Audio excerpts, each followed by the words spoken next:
శీర్షిక జీవితకాల ప్రేమ. కవిత పుట్టినప్పుడు ఆమె తండ్రి కృష్ణ ఆమెను చేతిలో పట్టుకుని మునుపెన్నడూ అనుభవించని ఒక భావనను అనుభవించాడు. ఆమె పట్ల అనేకమంది ప్రేమ తన గుండె మొత్తం నింపినట్లు అనిపించింది.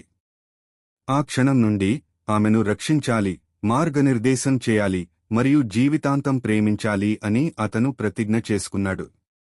పిల్లగా కవిత తన తండ్రి చేతిని పట్టుకుని పార్క్కు వెళ్లేది.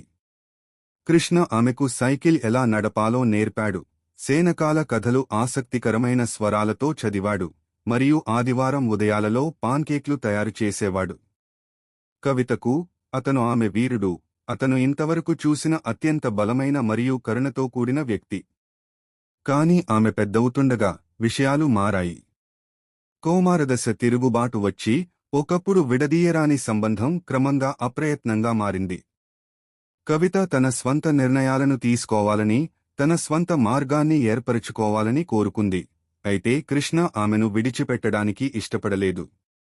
వాదనలు తరచుగా జరిగేవి మరియు వారి మధ్య దూరం పెరిగింది.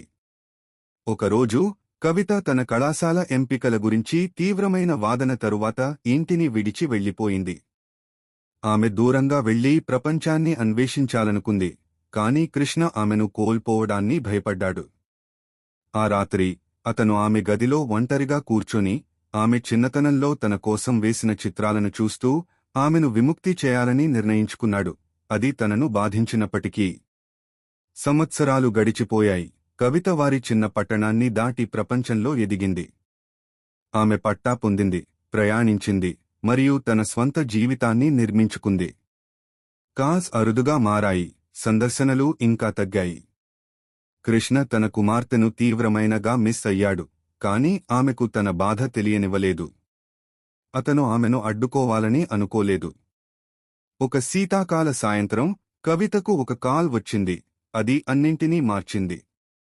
ఆమె తండ్రి అనారోగ్యంతో ఉన్నాడని తెలుసుకుంది. సందేహించకుండా ఆమె ఇంటికి తిరిగి వచ్చింది. అతన్ని బలహీనంగా చూడడం గుండెను పగులగొట్టినంతగా అనిపించింది. ఆమె అతని పక్కనే కూర్చొని ఎన్నో సంవత్సరాల తరువాత తొలిసారి అతని చేతిని పట్టుకుంది.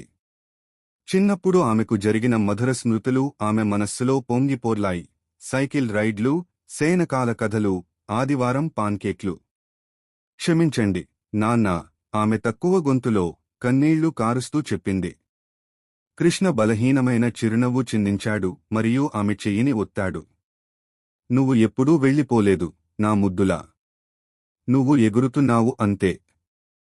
ఆ క్షణంలో కవితకు ఒక గొప్ప విషయాన్ని గ్రహించింది. ప్రేమ అనేది గట్టిగా పట్టుకోవడం గురించి కాదు, అది విడిచిపెట్టి ఎంత దూరంగా ఉన్నా సంబంధం చెదరదని నమ్మడం గురించి. రోజులు గడిచే కొద్దీ ఆమె అతని పక్కనే ఉండి కోల్పోయిన సమయాన్ని తిరిగి పొందే ప్రయత్నం చేసింది. చివరికి కృష్ణ చివరిసారి తన కళ్లను మూసుకున్నప్పుడు కవితకు తెలుసు, వారి ప్రేమ ఎప్పటికీ మాయమవదు.